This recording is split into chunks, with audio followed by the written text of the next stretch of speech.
Bien, en esta ocasión vamos a instalar SAM. Nos vamos a la página oficial de SAM y vemos que tenemos la versión número 8. La tenemos para Windows, para Mac y Linux. Le damos descargar. En mi caso yo la voy a cancelar ya que lo había descargado previamente. Le damos a ejecutar al programa y se nos va a abrir una ventana donde empieza la instalación.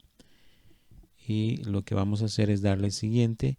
Dejamos todo como está siguiente y ahí empezamos a instalar, pero yo lo voy a cancelar ya que estaba haciendo una instalación previa y aquí ya he terminado. Le damos finalizar y se nos abre la ventana donde ya podemos iniciar los servicios de Apache y de MySQL y estaríamos con el servicio de MySQL y Apache inicializado. Nos damos a localhost para ver si está funcionando y vemos que ya nuestro servidor está instalado. Nos vamos a ver las bases de datos y aquí tenemos PHP Miami. Con esto estaríamos completando la instalación